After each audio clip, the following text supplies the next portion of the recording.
Aí, Ah, agora talvez tá acho que se eu gravando. posso. Tá gravando? Tá. É porque eu tô gravando no OBS, aí não precisa da confirmação do Teams, entendeu? Tá, beleza. Mas tá, começando, né, Ronaldo, eu gostaria que você falasse sua turma, o seu curso e contasse um pouquinho da sua trajetória profissional. Legal, Douglas.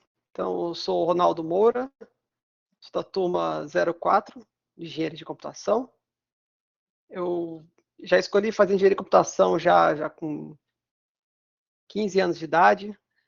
Comecei fazendo curso técnico na antiga Escola Técnica Federal do Espírito Santo. E lá eu fiz o primeiro ano de eletrotécnica e vi Caramba. que achava interessante, mas eu gostava de mais da parte de computação. E aí eu voltei o primeiro ano de novo, foi uma decisão difícil na época para mim, aluno assim que tirava boas notas, decidi voltar o ano como reprovar, né, para fazer processamento de dados. E lá eu digo que eu encontrei ali que a primeira vez que eu aprendi a programar, né, que eu primeiro comecei, a gente começou na época aprendendo a programar a linguagem de, a gente chamou de Portugal, só no papel. E no primeiro dia que me ensinaram uma linguagem que foi Pascal, naquele dia eu consegui fazer um jogo que você tentava adivinhar outro número com outro. A pessoa falava o número e você tentava adivinhar, a gente chama de mosca e esqueci o nome do jogo. E eu vi, nossa, realmente isso parece igual andar para mim, realmente, programação. E eletrônica não foi assim, né? Eu mudei de eletrotécnica para. Então, Hum. esse é o início da minha carreira. No ITA, quando eu cheguei no ITA, eu cheguei achando que ia aprender muita engenharia, mas aí eu vi me atolado em matemáticas e físicas infinitas, em níveis cada vez mais abstratos de matemática e física. Eu falei, vou ter que ocupar meu tempo com outra coisa. E aí eu fui trabalhar na IESEC para tentar enxergar a minha cabeça, e não foi um trabalho mais de liderança, né? Porque a gente fazia intercâmbio de estudantes. Não sei se tem a ESEC no ITA ainda. Acho que não tem mais, né? Eu não conheço, eu acho que não. Tá, era uma organização. Você sabe o que a ESEC faz? Não. Tá. É uma organização internacional de estudantes criada na Europa e ela abre vagas para fazer intercâmbio na sua área mesmo de atuação. Então, Hum, diferente de um curso que você vai para fazer, por exemplo, ajudar o pessoal na estação de esqui, você vai para trabalhar. Então, a gente vai trabalhar na sua área de formação. Foi criado depois da Segunda Guerra Mundial, com a ideia de, pelo conhecimento entre os países, diminuir aquela tensão que você tinha no mundo inteiro. Né?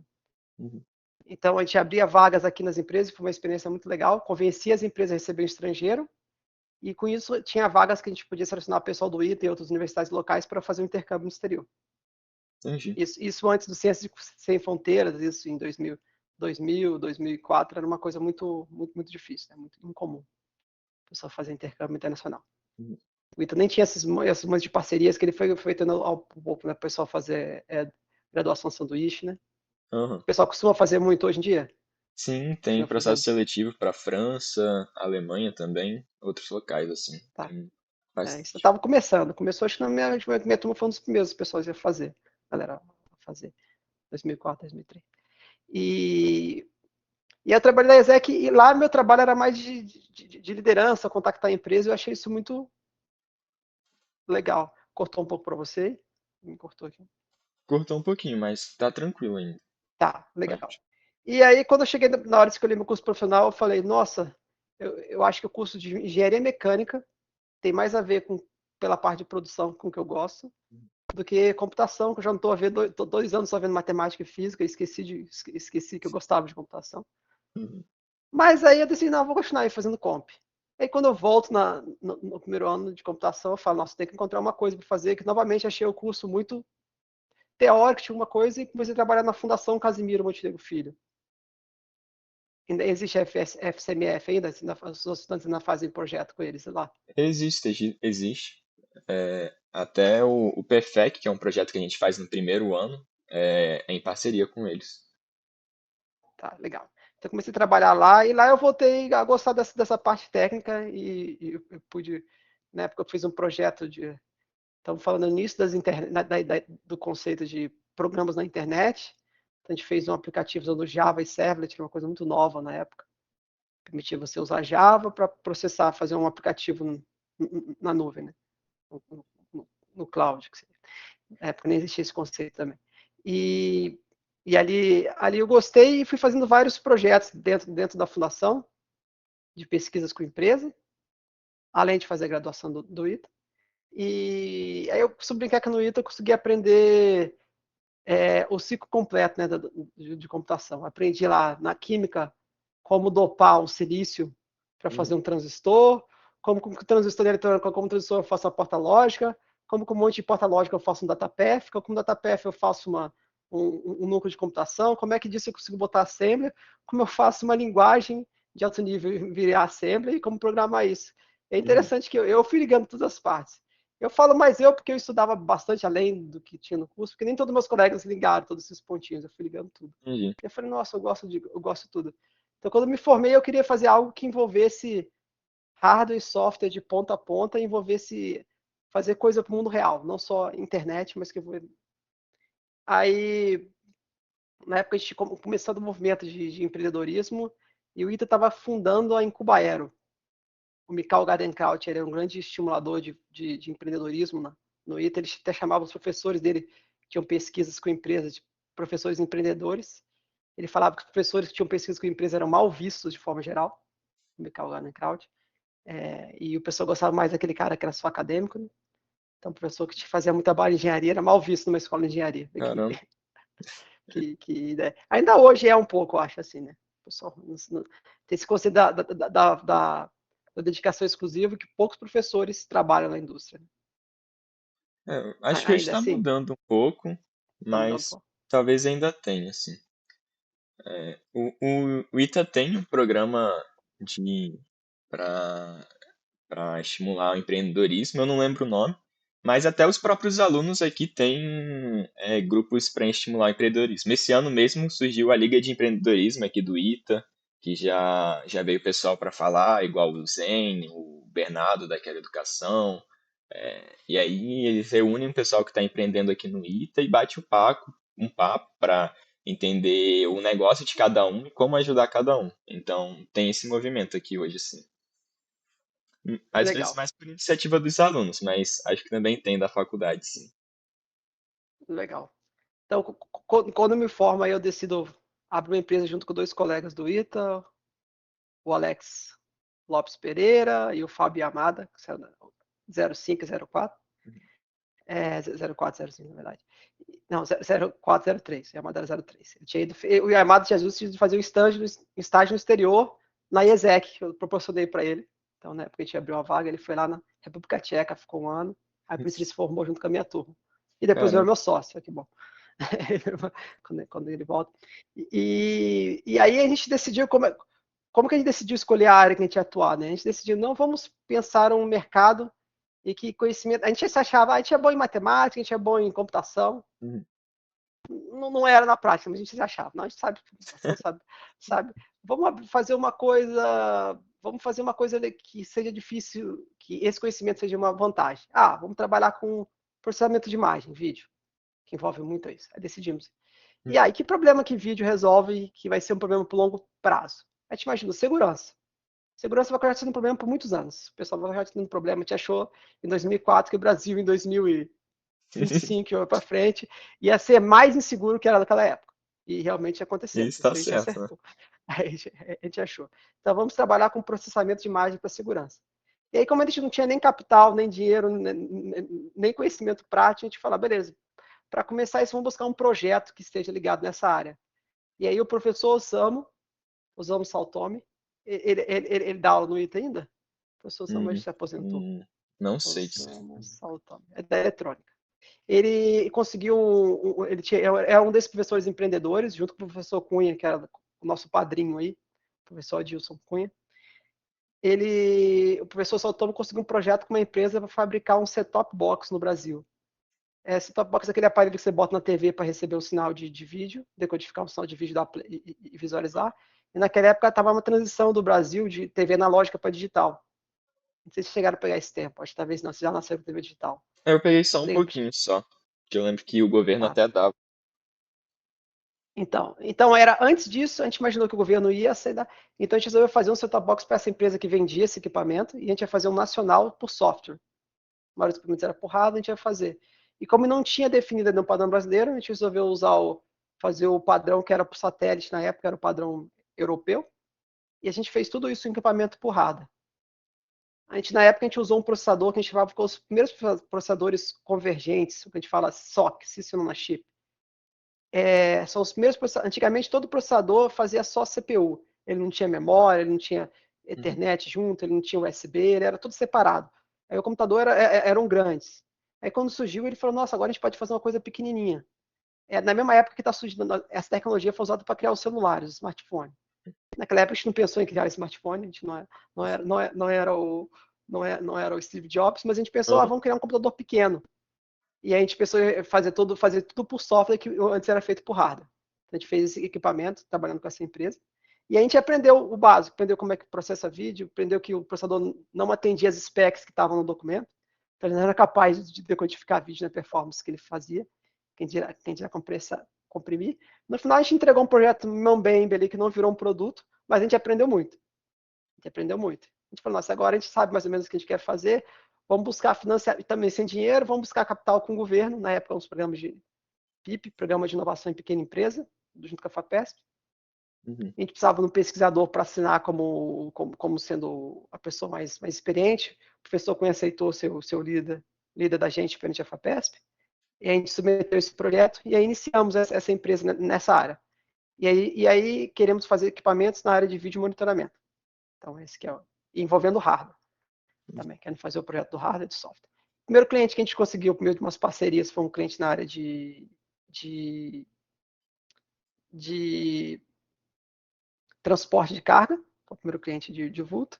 Mais ou menos quanto tempo que a gente tem? Eu tenho que acelerar aí. Fica à vontade, quem Tá bom a manda no tempo história. é você. Beleza, vou contar a história do início, beleza. Então vou contar essa história da Monit. A empresa, o nome da empresa foi Monit, depois Uhum. virou. E a gente criou com essa empresa, tínhamos estagiários do ITA, tínhamos alguns bolsistas, mestrando, doutorandos do ITA, e a gente foi desenvolvendo esse projeto até conseguimos alguns clientes pilotos aí. Os maiores foi da Rapidão Cometa, que era uma transportadora de carga, Uhum. e a gente conseguiu fazer um equipamento, um hardware, nós mandamos produzir uma placa. Na época era só um monte de placa colada, ainda não era a nossa placa. Mas a gente foi juntando, fizemos um kit, fizemos uma caixinha e conseguimos instalar na boleia do caminhão, onde o cara dirige, e transmitir em tempo real lá, uma pessoa dirigindo o caminhão, imagem da traseira lá, se ele abrisse a porta e fechasse da parte da frente. Então, isso era uma coisa muito inovadora, estamos falando de 2007, 2008. Uhum. Nós estamos na rede de 2G ainda, de Edge, que estava nascendo, proposta nascendo de 3G. A gente imaginava, quando tiver 3G, a gente vai Cara, conseguir transmitir que tranquilo o vídeo. doideira. É, é. E aí, esse cliente foi legal, que ele gostou da tecnologia, ele era um cliente muito avançado, uma transportadora muito avançada na maneira que ela usava a tecnologia, e eles conseguiram chamar a atenção até da Apple. A Apple estava decidindo, a gente estava falando 2009, quem ia ser o principal transportador do Brasil dos iPhones, dos equipamentos dela, e a Rapidão Cometa, que é essa empresa de Recife, estava competindo com a TNT e com acho que uma filial da FedEx no Brasil. Essas duas são multinacionais, que a Apple tinha negócio no mundo inteiro. Uhum. E aí a Rapidão Cometa falou, me ajuda, vamos instalar, acho que na época, 7 ou 8 desse equipamento no meu caminhão, porque vai vir o VP Logística da Apple, eu quero que ele fique surpreso. E Uhum. aí foi exatamente o que aconteceu. A gente chegou numa tela lá, instalamos isso em 8 caminhões. Aí o VP de logística da Apple chegou e viu, vocês estão vendo o caminhão em tempo real, colocando e tirando carga. A gente realmente estava vendo isso, é uma coisa inovadora em quase nível mundo. Mas é um produto muito caro, né? Muito sofisticado para a época. E por isso, não só por isso, mas mais outras coisas, a Rapidão conseguiu a conta da Apple, quase exclusiva do Brasil. Isso numa empresa, já uma empresa grande, então uma empresa muito interessante. Depois de um tempo, ela acabou sendo adquirida até pela FedEx. A FedEx achou, não aceitou perder a conta da Apple, falou, então eu compro a transportadora. Comprou a Rapidão Cometa e eu achei, nossa, agora eu vou poder vender meu produto para o mundo inteiro. Uhum. Não foi mais ou menos assim que aconteceu, infelizmente. Eles começaram a reduzir, parece, gastos aqui no Brasil, já tinham outros fornecedores de tecnologia mais barata.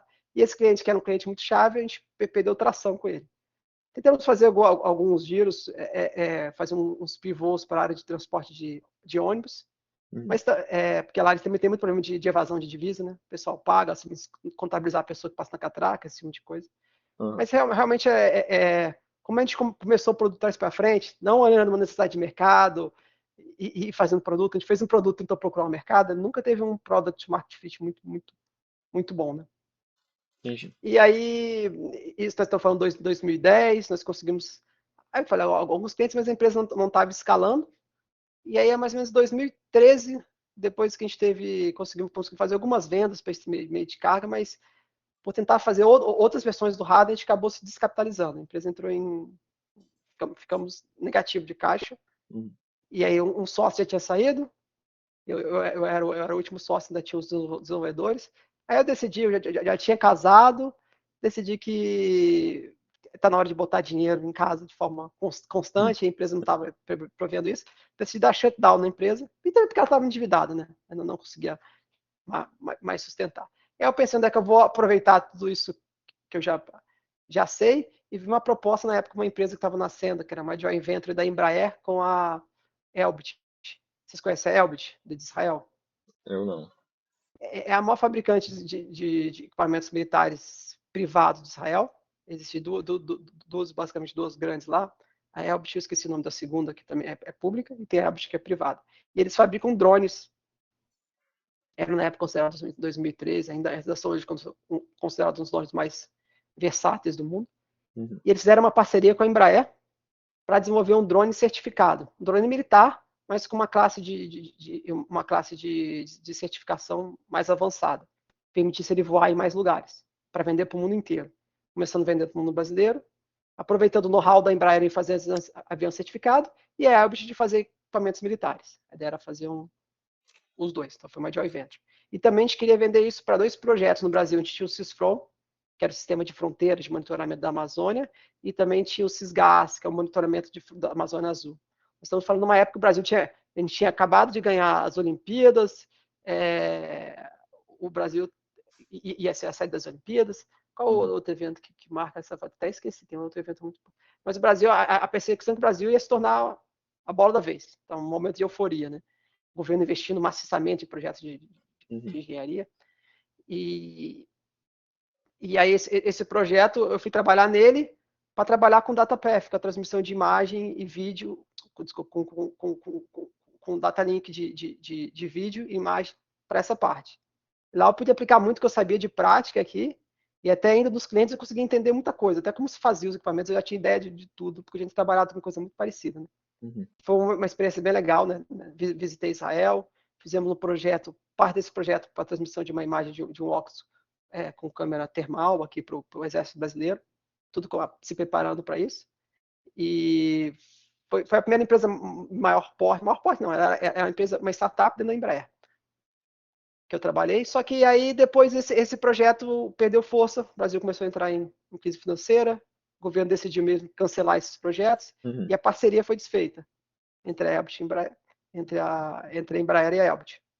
E aí, desse tempo, recebi proposta para continuar tanto nas parceiras lá, mas eu falei, onde é que eu vou aproveitar tudo que eu já aprendi? Eu acho que trabalhar numa empresa igual a Arpia foi legal, o nome da empresa era Arpia, mas eu não acho que eu estava usando muito da minha parte de empreendedorismo lá.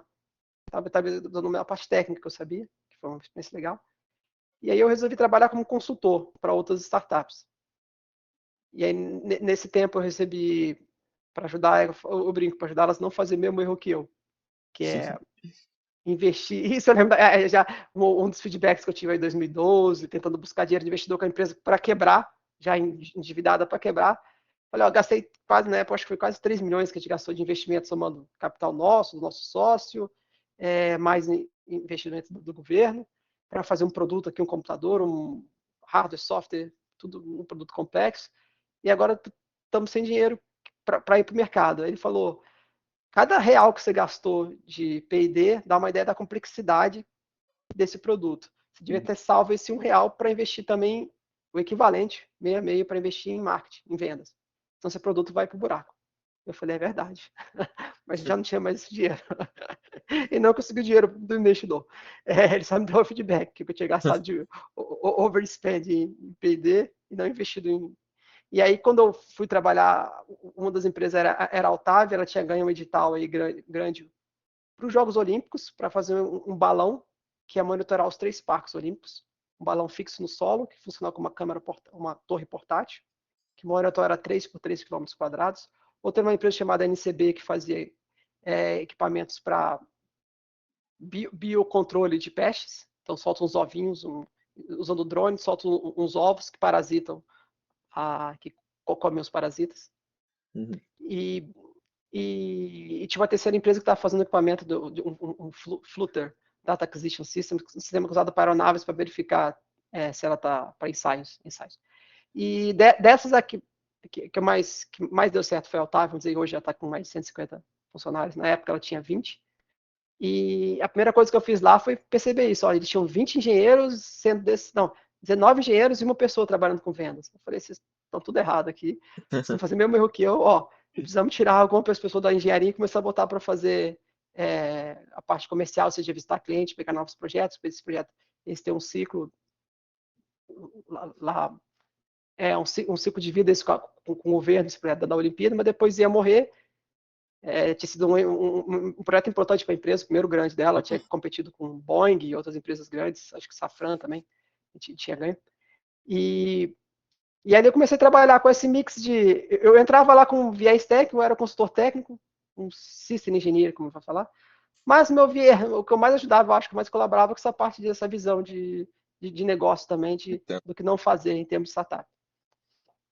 E aí eu fiquei lá 4 anos, e durante esse tempo eu recebi uma proposta também, recebi um contato da Amazon, na época estava totalmente fora do meu radar para trabalhar no exterior, falando, eu vi aqui que você tem algumas skills que é interessantes, você gostaria de participar do nosso processo? Eu gostei, só como desafio.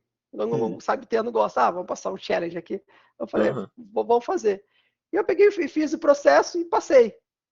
Só que eu não fiz treinamento nenhum, não fiz preparação, não fiz. Então significa que eu fui avaliado, primeiro, eu fui avaliado num nível diferente do que eu era, menos do que eu deveria ser, mas eles acharam que eu era bom o suficiente. Uhum. Mas, na verdade, como eu não me preparei nada, nem fiz nada, eles me avaliaram como chama.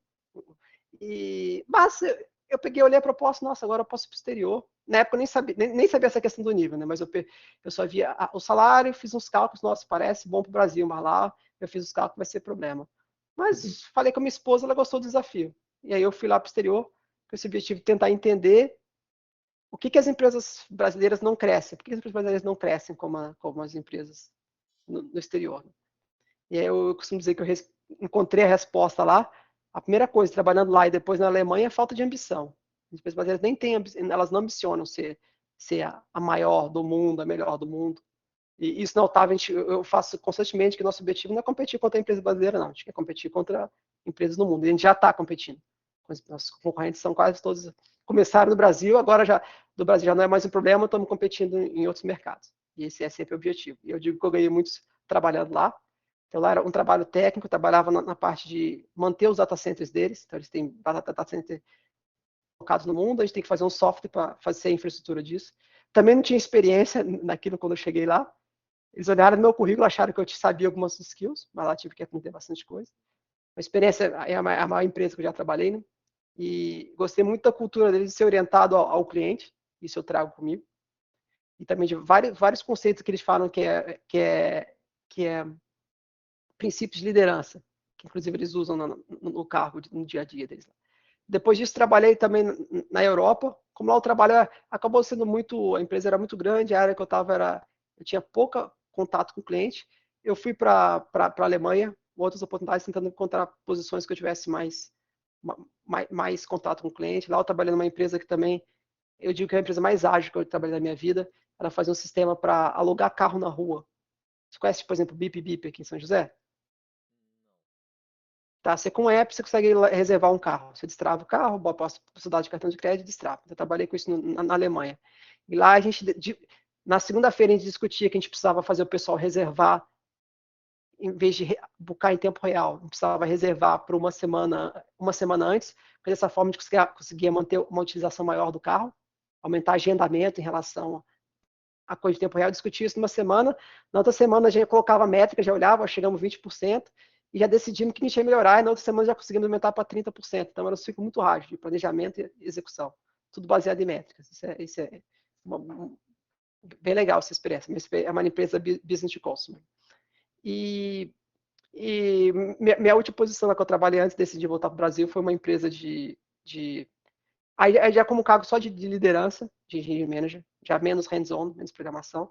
Era uma e-commerce que queria fazer uma empresa que permitisse você fazer uma compra numa loja, tudo com uso no iPhone. Desde trocar o pedido, fazer uma compra em outra loja, integrar todas as funções de uma loja no único iPhone. Essa empresa cresceu bem, está vendendo, tem vários clientes. E nesse meio tempo, tive meu segundo filho, minha segunda filha ela no exterior. Decidi voltar para o Brasil porque eu achava que era um ambiente melhor, tinha mais suporte da família aqui, eu já estava 4 anos no exterior. Eu já fui com essa ideia de voltar e recebi uma proposta agora da Otávio para voltar na época eu estava olhando, estava no exterior ainda. O Bruno me chamou, você quer voltar para o Brasil? Não, você vai trabalhar para a gente. Então, com o time aqui, nosso time está crescendo. Aí voltei para o Otávio, aqui na época a gente estava com 60, o ano passado, no início, não aguentei 60 pessoas. Agora já está com quase 150. Então, na época de hypergrowth, cheguei a pegar um time de 9 pessoas, meu time já está beirando 30 pessoas agora já. Já usando tudo isso que eu aprendi no exterior, até de como organizar time, que lá também tinha ajudado a sair de um time pequeno para um time maior. E eu diria que esse é o resumão aí, que se quiser entender. Caramba, Minha, bem minha legal carreira. assim a história. Sobre eu no início assim eu ouvi do IFES, eu também estudei lá, por sinal. Eu fiz meu ensino médio lá e achei bem Legal. legal. A história também primeiramente você tendo focado mais na área acadêmica assim e ser parte do seu conteúdo técnico e aí você embola um produto e leva para o mercado sem analisar o mercado primeiro e aí todos esses conjuntos de erros você basicamente usou na sua carreira toda, assim, você conseguiu agir como consultor bem legal assim. Achei bem, bem emocionante assim a história mesmo de, poxa, caramba, a gente errou ali atrás, mas serviu de alguma coisa, né, o aprendizado. Mas agora tocando um pouco assim a conversa, você falou bastante assim de parceria que você teve no início de empreendedorismo com professores e tudo mais. Eu queria que você falasse um pouco sobre a qualidade de formação no ITA. Aí eu queria que você dissesse tanto do ponto de vista acadêmico, tanto do ponto de vista do mercado. Como que você acha que o ITA te prepara para o mercado e tanto para a área acadêmica, assim? Se for o ecossistema, que eu considero o H8, iniciativas, mais os professores, eu diria que é muito bom. Se eu ficasse só nos professores, eu diria que era altamente deficitário. Caramba. Mas se eu juntar o ecossistema, que é os pontos que a gente tem que fazer, colegas meus que só ficaram com os professores, não fizeram nenhuma iniciativa técnica, não fizeram nenhum projeto de pesquisa, quando eles se formaram, decidiram ir para outra área, não foram para a área técnica. Eles simplesmente não se sentiam preparados e acho que eles não estavam, de fato. Essa é metade da minha turma.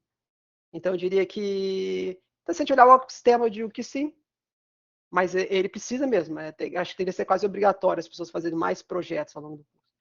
Eu fiz, eu falei, a ESEC, na Fundação Casimiro, eu fiz 4 projetos. Um até de parceria com a Borland, né, com ferramentas para desenvolvimento de software, outros projetos com a empresa, outros projetos para gestão logística, então foram vários projetos junto com a fundação. E você participou de alguma iniciativa? Ou fez Da, iniciação da, científica, algo do não, tipo? eu trabalhei da IESEC e fui estagiário lá por muitos anos da Fundação Casimiro Montigo Filho. E além disso, pegava um dinheiro, e era professor para ganhar um dinheirinho no ângulo. Na época, eu acho que não era permitido. Quer dizer, eu descobri que depois não era. Eu tinha que ter pedido autorização para isso. Eu nunca pedi, eu não sabia que eu tinha que pedir.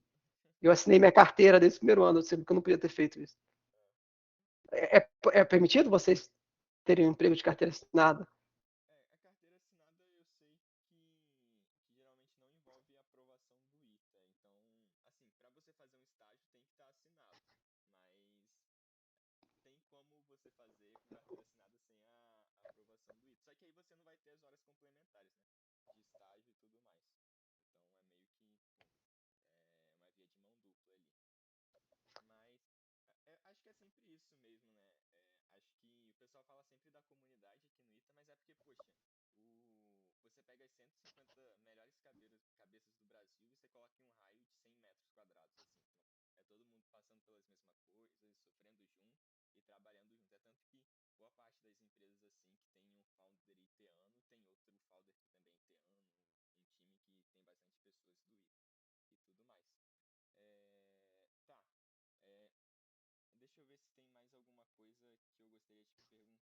E você considera, assim, aqui no ITA faz muito sucesso a área de mercado financeiro. Você considerou, algum momento da sua vida, trabalhar com o mercado Não, financeiro? não tinha. Eu tinha alguns preconceitos. Hoje eu acho que é coisa de adolescente. Né? Eu tinha preconceito do mercado financeiro, achava que estava vendendo a alma. Eu tinha essa ideia. Consultora eu cheguei a como eu trabalhava na ESEC, era um trabalho, eu cheguei a achar um pouquinho melhor. Mas o que eu achava mesmo que eu estava na escola de engenharia, eu tinha que fazer engenharia. E é mais para um viés. E eu tinha que fazer engenharia quando eu criei minha empresa, eu achava que eu tinha que fazer engenharia que desse um emprego muito bom para outros engenheiros. Um emprego desafiador. E bom para mim, eu nem pensava em salário, que deveria ser. Eu pensava, não, tem que ter um desafio técnico muito bom. Tem que tentar fazer tecnologia no estado da arte. Essa é a minha mentalidade. Não, mas eu não cheguei, eu tinha esse viés de achar que formar na escola de engenharia tem que fazer engenharia. Hoje eu acho bobagem. Hoje eu não. Hoje eu acho bobagem. Você pode criar valor em todas as áreas que você estuda. Mas é um problema se uma escola de engenharia tá metade dos alunos não vão trabalhar com engenharia, mostra que tem um descompasso. Um descompasso, mas aí o problema não é dele, é do mercado, é de tudo. É um projeto. Mas eu acho que você, como profissional, você tem que escolher onde você adiciona mais valor. Teoricamente, onde você adiciona mais valor é onde vai estar o seu maior salário. Então, eu acho que está associado, né? Quem tem vocação. Deixa eu fazer uma pergunta rapidinho aqui, que eu fiquei interessado quando você falou sobre os seus colegas de turma, né? Que via que muitas vezes eles não se procuravam em se qualificar acima do que os professores explicavam para eles, e também que muitos não seguiam para engenharia, né? Por não estarem aí nesse patamar, nesse nível que você julga necessário. E você via, por exemplo, aí na 04, né? Muita gente querendo, era tão comum, putz, é porque talvez você não tenha um parâmetro de hoje em dia, né? Mas era comum essa conversa sobre o mercado financeiro, sobre tipo a galera realmente querendo, já falando, poxa, estou me formando no ITA, mas não quero trabalhar com engenharia.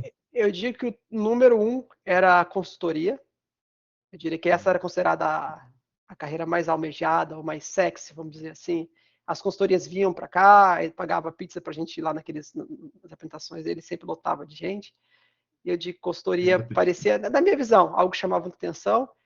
Acho que o mercado financeiro até da minha turma não é tão significativo, não. Eu não sei se naquela época houve um down e depois voltou de novo. Eu sei que anos anteriores parecia que era maior. No meu ano. E na hora de se formar, parece que o pessoal foi muito no mercado de óleo e gás. Muita gente foi.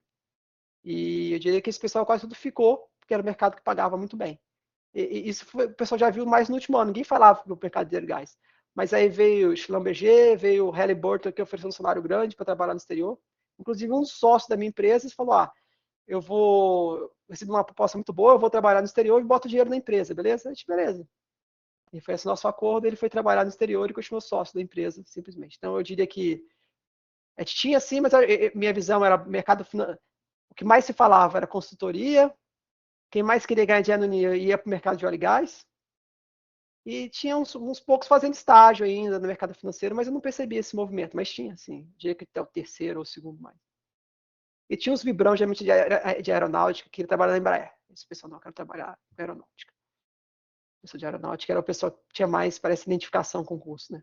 Quem ia trabalhar para essas outras áreas, geralmente é o pessoal de MEC, ou até de infra. E computação meio a meio. Acho que de MEC e infra não sobrava ninguém na área técnica. Ninguém ia trabalhar na área técnica, tem essa impressão.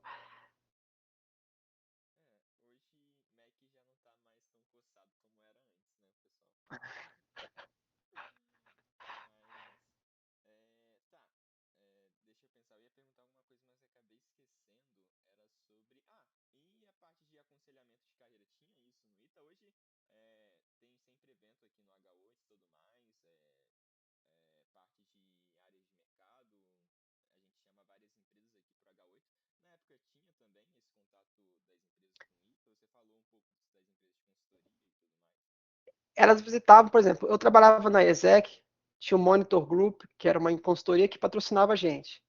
Então a gente tinha algum contato com eles. A BEM, acho que depois chegou a patrocinar a gente também. Então, às vezes, as empresas patrocinavam como iniciativas no H8 e visitavam e apresentavam. Esse era mais o contato. Não tinha nada institucional, e eu lembro que a comissão de estágio e empregos era limitada, eu acho que a pegar dinheiro para o pessoal ir fazer viagem na Europa, acho que o pessoal fazia uma viagem de quarto ano. Era muito, muito limitada. Naquela época, a gente fez um primeiro evento de chamar empresas daqui, e quem fez foi o pessoal da ESEC, né, mas eles fizeram como um evento assim, não vinculado a nenhuma iniciativa, fizeram fazendo a mímica de um evento que tinha na UFG. Ele viu, ó, na UFG tem. Não, FGV.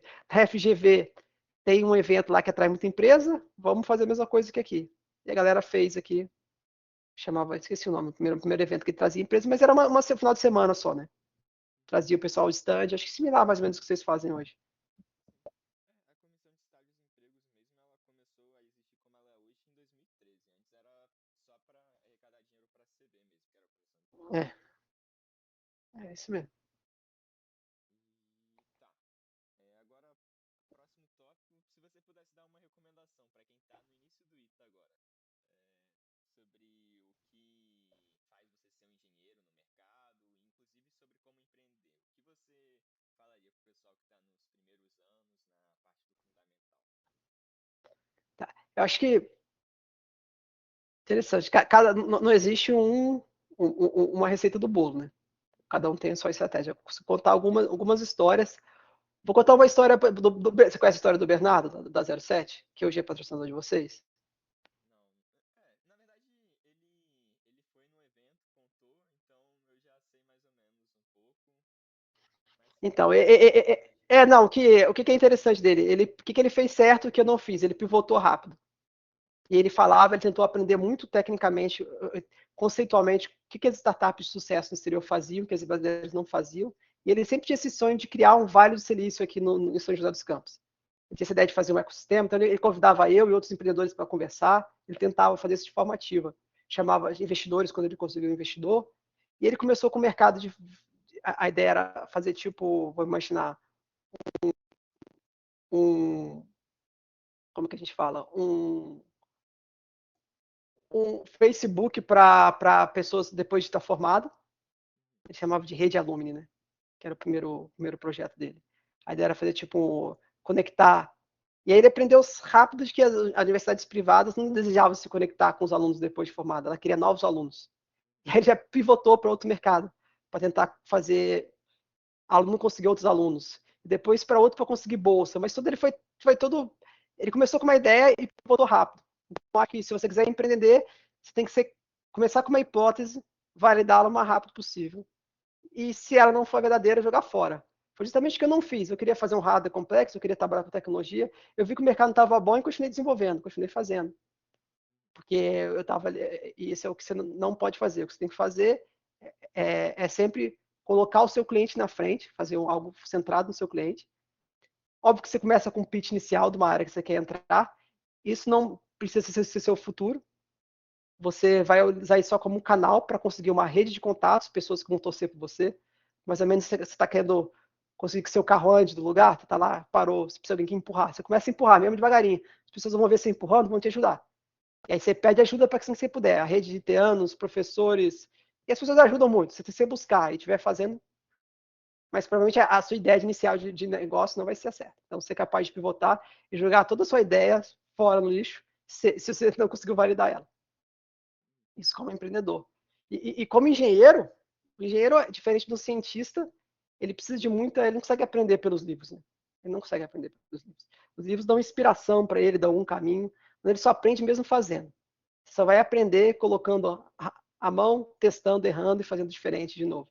Os livros ali são, a incepção, são ferramentas, mas ferramenta numa caixa de ferramentas que você não sabe usar um alicate, você não sabe uma chave de fenda, não serve de nada. Os conhecimentos de engenharia são umas caixas de ferramentas que você bota. E você pode encher aquilo de ferramenta. Você nunca usou, olha que minha caixa de ferramenta é grande, eu tenho essa caixa de ferramenta enorme aqui. E você nunca usou, ela não serve de quase nada. Você tem que ir usando de novo, usando, você vai aprendendo. E isso no ITA, você tem essa possibilidade de aprender uma enormidade de ferramentas, mas você tem que aplicar. E aplicar, você resolve um problema real. E problema real, o que é um problema real? Fábio, Douglas, o que é um problema real? Quando você sabe que o problema de uma pessoa é um problema real, que ela não imaginou. Quando o professor lê um paper lá com desafio e quer fazer um paper melhor do que aquele, isso é um problema real?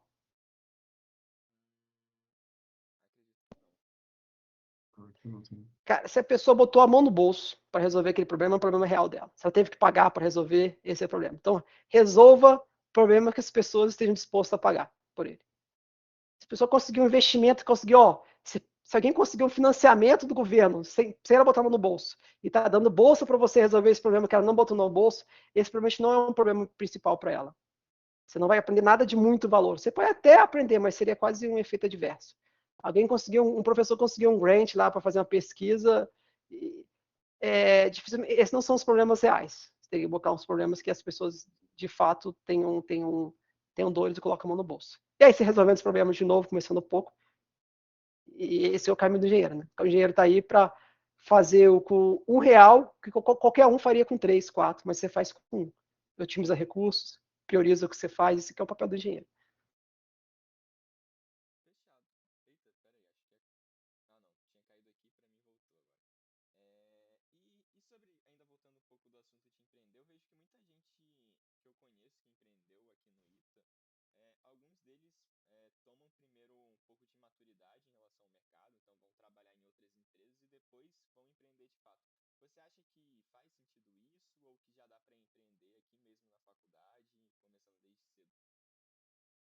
Acho que para tudo na vida, quanto antes melhor, né?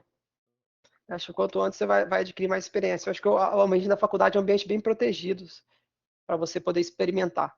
Eu acho que é um momento legal de você começar a ver. Mas eu acho que você pode ter um grande sucesso começando daí, ou não. Se esse sucesso não chegar rápido, te aconselho a ir procurar empresas que sejam o que você quer ser, ou que tenham um ambiente que você quer ter, para você se inspirar. Porque senão você vai rapidamente exaurir todas as suas ferramentas, você vai ver que você não aprendeu mais nada, já usou todas ali, nenhuma funcionou, e você precisa de ferramentas novas. E isso você vai aprender na prática. Então, eu acho que você ter um ambiente protegido, acho que vale a pena, ou trabalhar em empresa que você admira, adquirir conhecimento. Mas se você já tem uma ideia clara do que você gostaria de fazer, cara, o quanto antes você começar a tentar, mais cedo você vai alinhar tudo isso, né?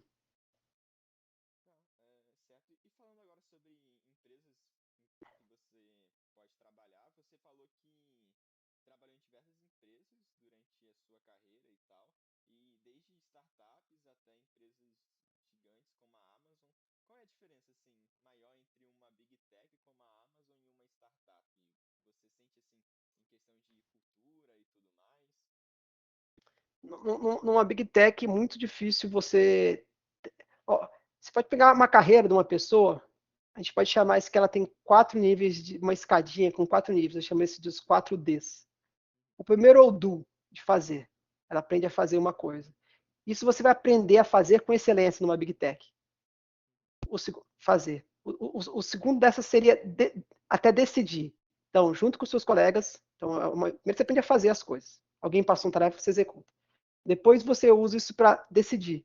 Você decidir qual a arquitetura melhor para aquele problema, conversa com todo mundo. E isso talvez você consiga também na Big Tech. Os níveis para cima, que são delegar. Então você tem uma posição que você é capaz de falar, você faz isso, você faz isso. Já é muito difícil, porque quem delega lá já tem 20 anos de experiência, 10 anos de experiência. Então você fica meio limitado nessa possibilidade de crescer ali. Vai demorar muito tempo. E a mais de cima ainda, que seria fazer design que eu chamo que é criação. Você criar novas soluções, que eu diria que é o ápice de um profissional de engenharia. Aquele que ouve o cliente, imagina uma solução, delega para outros fazer, que decide como vai ser a arquitetura, que faz execução. Então, falando design, delegate, deciding e doing. As primeiras caixinhas você consegue aprender muito bem de uma empresa grande, as caixinhas de cima, uma empresa grande você vai precisar de muito expertise para chegar lá, então é difícil. Eu diria que talvez o mix dela seja bom mesmo. Eu diria que você puder fazer um mix. Você dificilmente vai ter uma posição de impacto numa empresa grande que você consegue impactar o rumo do negócio. Numa empresa pequena você consegue. Isso é essencial se você quer empreender. Mas uma empresa pequena talvez você faça os processos de execução muito mal feitos porque você não aprendeu a fazer de forma melhor. Então é bom ter o vislumbre. Mas se você quer criar uma empresa mesmo, que é o que talvez trabalhar em empresas menores faça mais sentido, né, do que empresas muito grandes.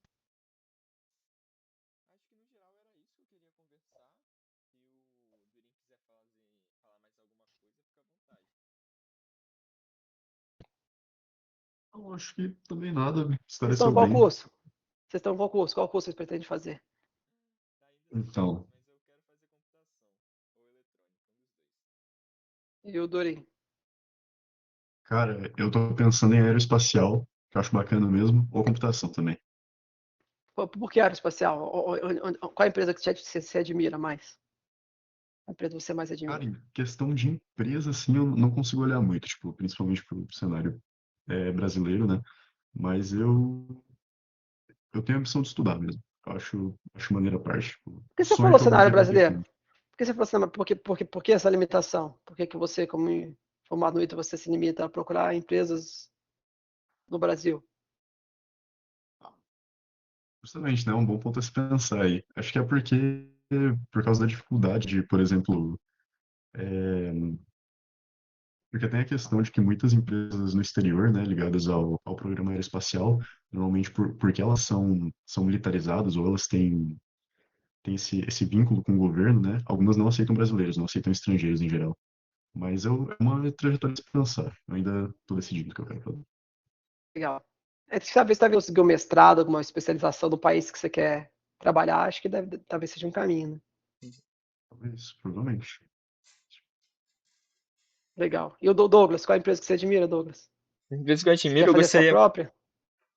Eu sou um pouco pé no chão. Acho que eu gostaria primeiro de ter uma experiência com alguma startup, para saber se eu gostaria ou não. Mas eu gostaria de trabalhar em uma empresa. Eu gostaria de ter uma experiência assim, mais remota, assim. Eu gostaria de trabalhar, por exemplo, a Brex, que é uma empresa de. É uma fintech e tal. É uma empresa que eu gostaria de trabalhar, eu acho. Por ser uma Ah, startup entendi. e. Eles não são startup, né? Você sabe que a definição de startup Sim. é quem tá ainda procurando um product market Uhum. fit. Eles já encontraram, eles são uma scale-up daí para cima. Já tem um modelo, já são quase uma empresa, né? E a startup ainda está tentando experimentar tudo, pivotando muito fácil. Já digo que eles já são uma empresa de tecnologia grande, né? Está estabelecida. Você quer trabalhar em empresa, quando você fala em empresa de tecnologia. É, eu Legal. gostaria de trabalhar nisso. Aí você falou remoto, por quê? Por que você falou remoto? Remoto porque, assim, acho que a maior parte das experiências que eu tive, assim, são presenciais. Eu gostaria de saber como que você consegue manter a cultura de uma empresa trabalhando de forma remota, assim, e que eu acho que na forma presencial é mais fácil, na forma remota eu gostaria de saber como é esse desafio, entende? De Legal. você manter todo Talvez acho que mundo coeso. presencialmente você consegue aprender mais, talvez absorver Aham, mais, e consegue crescer sim. mais, discutir mais, ser mais criativo, né? Mas é um desafio mesmo aprender a trabalhar, porque eu acho que é parte do futuro mesmo, cada vez mais. Aham. Lá na Amazon eu tinha um time local, meu time era metade lá, metade dos Estados Unidos, metade na Irlanda, metade nos Estados Unidos. E aí, só conversando todo dia com as pessoas participando na dele, a sensação que você tem, como é hoje, foi a primeira vez que eu trabalhei remoto, isso foi antes da pandemia, você consegue imaginar algum colega seu nos Estados Unidos como se fosse o mesmo colega que está ali do seu lado. Com o tempo acontece esse Uhum. shift, né? Você faz esse merge dos dois. Legal, Douglas. Mas acho que no Então, geral era beleza? isso. É isso. Poxa, eu agradeço demais Beleza? pelo tempo, Ronaldo. Aproveitem o curso e aproveitem para tomar riscos, que vocês podem tomar risco à vontade aí. Depois a coisa vai ficando cada vez. Os contrapesos vão ficando maiores, mas acho que é época de tomar riscos. Né? Com família é mais difícil, né? É, beleza. Sucesso aí para vocês. Tchau, tchau. Obrigadão. Tchau, tchau. Obrigado, Ronaldo. Valeu, cara. Até mais.